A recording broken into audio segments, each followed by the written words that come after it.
Assalamualaikum warahmatullahi wabarakatuh. Salam sejahtera bagi kita semua. Pada kesempatan kali ini masih bersama Ibu membawakan tutorial normatif dan kewirausahaan kelas 11. Jadi di sini Ibu harapkan nantinya anak-anak kami tetap mengikuti tutorial pembelajaran ini sampai selesai, sehingga nanti anak-anak kami bisa memahami tentang materi yang Ibu sampaikan ini.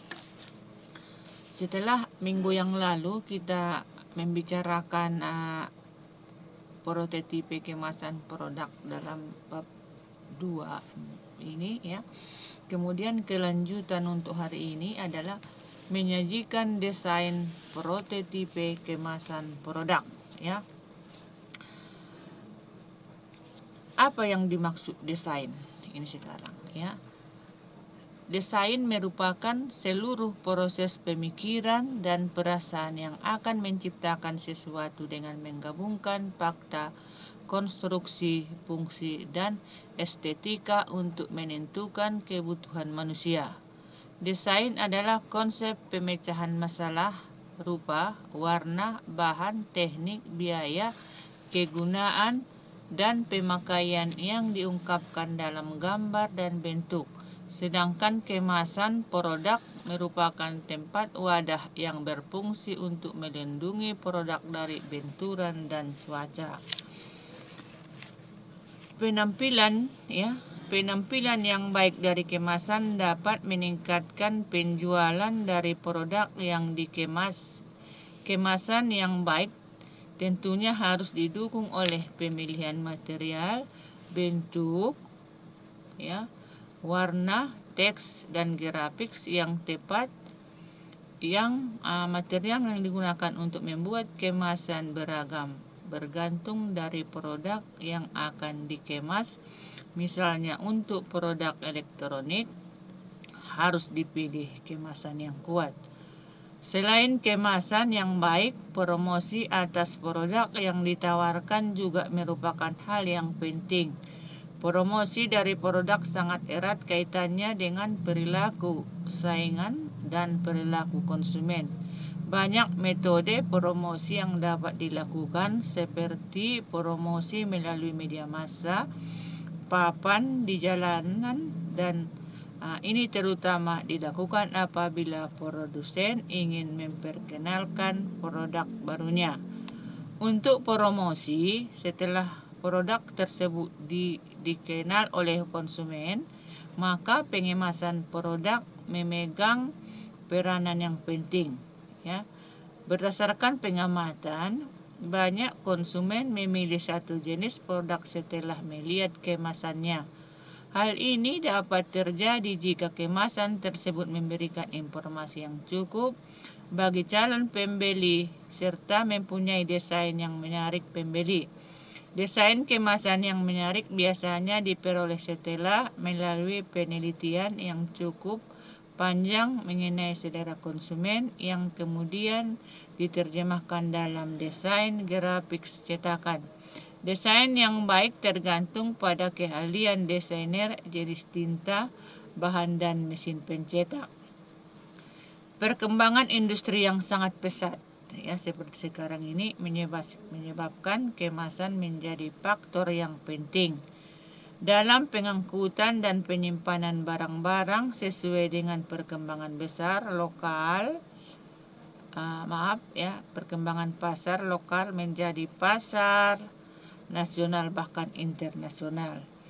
Pendapatan atau kemakmuran yang berkembang seiring dengan perkembangan industri pada akhirnya menyebabkan konsumen dihadapkan pada pilihan yang beragam dari produk-produk yang bersaing untuk memperebutkan pasar. Hal ini mendorong pengusaha untuk memengaruhi pilihan konsumen, yaitu dengan memperkenalkan konsep branding untuk membangun personalitas produk yang dapat dikenal konsumen. Brand atau merek adalah nama, simbol, desain, grafik, atau kombinasi di antaranya untuk mengidentifikasi produk tertentu dan membedakan dari produk pesaing. Nama brand yang dicetak dalam kemasan dapat menunjukkan cita produsen dan kualitas produk tertentu. Saat ini fungsi kemasan tidak hanya sebagai wadah untuk produk, tetapi sudah bergeser menjadi alat pemasaran. Pasar swalayan dan supermarket juga sudah berkembang dengan pesat, sehingga desain grafik pada kemasan produk juga semakin berkembang. Hal ini disebabkan karena pada pasar swalayan, kemasan dapat berfungsi sebagai urat niaga diam yang dapat menjual suatu produk, dan perbedaan dalam bentuk dan dekorasi kemasan berpengaruh besar terhadap penjualan. Yang pertama ada penyajian desain kemasan. Hal yang perlu penyajian desain kemasan ini maksudnya pengemasan atau packing merupakan proses yang berkaitan dengan perancang dan pembuatan wadah untuk produk. Kemasan yang dibuat sedemikian rupa dapat menambah daya tarik sehingga menaikkan nilai jual produk tersebut. Untuk itu, hal-hal yang perlu diperhatikan pada penyajian desain adalah sebagai dalam sebuah kemasan, Hal-hal yang perlu diperhatikan dalam penyajian desain kemasan antara lain sebagai berikut. Yang pertama atau A, mampu melindungi produk dari benturan dan cuaca. Kemudian yang B, memberikan kemudahan saat membawanya. Yang C, memiliki daya tarik bagi calon pembeli. Yang D, menampilkan produk yang siap jual. E, informatif dan komunikatif. Yang E, bermanfaat dalam pemakaian ulang. Kemudian yang kedua, tahap desain kemasan produk. Tahap desain kemasan produk, Desain kemasan merupakan suatu rancangan atas kemasan pada suatu produk tertentu yang dilakukan sebagai upaya peningkatan dan syarat produksi yang mendukung pemasaran suatu produk. Proses desain harus memperhitungkan aspek fungsi, estetik, dan berbagai macam aspek lainnya yang biasanya dalamnya atau datanya didapatkan dari riset, pemikiran, brainstorming maupun dari desain yang sudah ada sebelumnya. Hal-hal yang harus diperhatikan dalam membuat suatu desain kemasan antara lain sebagai berikut. Yang pertama, melakukan survei terlebih dahulu, terutama untuk mengenal konsep desain kompetitor dan seberapa pengaruh desain kompetitor terhadap penjualan produk. Bisa juga dengan membuat panelis atau polling. Hasil survei ini desainer akan mampu menciptakan konsep desain kemasan yang bisa bersaing. Kemudian B-nya, membuat konsep desain kemasan menjadi beberapa alternatif. Hal ini dimaksud agar mengetahui desain kemasan mana yang lebih diminati oleh konsumen. Pilihan terbanyak terhadap salah satu konsep menjadi indikasi karakter konsumen terhadap produk yang akan dikemas nantinya. Yang C, membuat konsep desain kemasan yang unik memiliki ciri khas. Ini maksudnya di dalam membuat suatu desain yang ciri khas ini jangan pernah menciplak desain orang lain. Kemasan dengan orang lain yang sejenis, usahakan untuk menciptakan desain kemasan produk yang belum dipakai oleh produk lain, sehingga produk yang ditawarkan memberikan kemasan lebih menarik dan lebih untuk dibandingkan produk lain dengan jenis usaha yang sama. Kemudian yang D, desain kemasan harus disesuaikan dengan isi Desain kemasan harus disesuaikan dengan isi, artinya desain kemasan yang dirancang harus mengacu kepada jenis dan karakteristik produk yang akan dikemas, sehingga jangan sampai terjadi desain kemasan tidak memberikan corak produknya. Misalnya, desain kemasan dodol berbeda dengan konsep desain sabun mandi, sehingga kewajiban desainer memperkuat persepsi ini.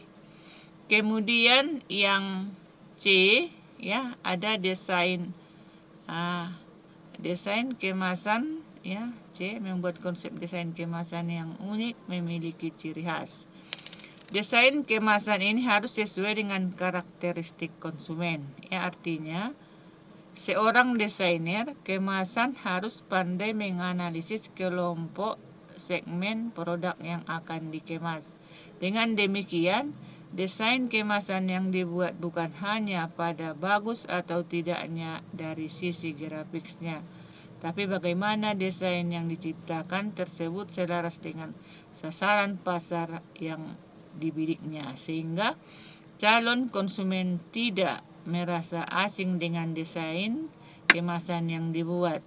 Membuat desain kemasan produk sesuai dengan harga penjual dan budaya daerahnya.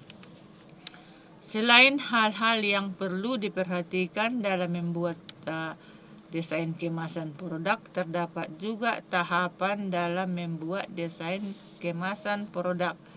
Berikut ini ada kemasan, ya. Ada kemasan produk berdasarkan umur konsumen maupun jenis kelamin konsumen, kelas harga penjualan, ya, dan budaya daerah. Selain hal-hal yang perlu diperhatikan dalam membuat desain kemasan produk, juga dapat tahapan-tahapan dalam kemasan, ya, yang hasil produk kemasan. Yang pertama, ya, ada yang disebut yang pertama atau A, ada fase O, perencanaan produk. Apa maksudnya ini? Fase O dalam perencanaan produk, kegiatan perencanaan sering dirujuk sebagai zero phase, ya, karena kegiatan ini mendahului persetujuan proyek dan proses peluncuran pengembangan produk aktual. Kemudian yang B, fase pertama atau fase 1, pengembangan konsep. Fase 1, pengembangan konsep. Pada fase pengembangan konsep, kebutuhan pasar target diidentifikasi, alternatif konsep-konsep produk dibandingkan dan dievaluasi, dan satu atau lebih konsep dipilih untuk mengembangkan dan pencobaan lebih jauh. Kemudian yang C, fase kedua, ya. Fase kedua adalah perancangan tingkat sistem, ya, maksudnya fase perencanaan tingkat sistem ini mencakup definisi arsitektur produk dan uraian produk menjadi subsistem serta komponen-komponen. Kemudian yang ketiga, ada fase ketiga adalah perancangan detail. Fase perancangan detail mencakup spesifikasi lengkap dari bentuk material dan toleransi dari seluruh komponen untuk komponen-komponen yang unik, ya, untuk produk, dan identifikasi seluruh komponen standar yang dibeli dari pemasok. Kemudian fase 4, ya. Fase 4 adalah pengujian dan perbaikan. Fase pengujian dan perbaikan melibatkan konstruksi dan evaluasi dari bermacam-macam versi produk awal produk. Kemudian fase yang terakhir ada fase 5 yang disebut produksi awal, ya. Pada fase produksi awal, produk dibuat dengan menggunakan sistem produksi yang sesungguhnya. Tujuan dari produksi awal ini adalah untuk melatih tenaga kerja dalam memecahkan permasalahan yang timbul pada proses produksi sesungguhnya.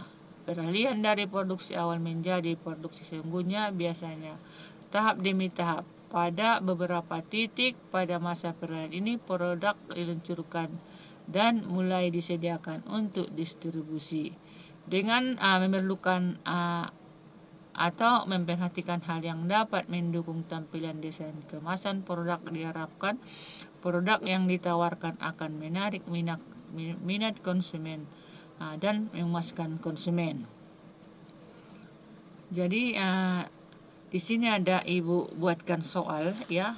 Ada soal itu dijawab nanti sesuai dengan materi yang Ibu ajarkan hari ini ya. Yang pertama, sebutkan keuntungan dalam penggunaan logam sebagai kemasan produk ya. Kemudian sebutkan hal-hal yang perlu diperhatikan dalam penyajian desain kemasan untuk yang kedua. Sedangkan yang ketiga, apa tujuan dibuatnya prototipe produk. Kemudian yang keempat, apa perbedaan antara prototipe visual dengan fungsional. Yang kelima, sebutkan tahapan pembuatan desain produk. Jadi sampai di sini dulu materi yang Ibu ajarkan hari ini ya. Kalau kira-kira ada yang kurang paham atau tidak dimengerti, nanti boleh diisi di kolom komentar.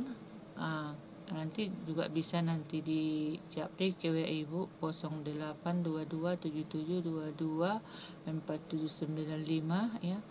Dengan begitu mohon ditonton, mohon dipahami anak-anak kami pelajaran hari ini. Dan kemudian banyak-banyak Ibu mengucapkan terima kasih. Assalamualaikum warahmatullahi wabarakatuh.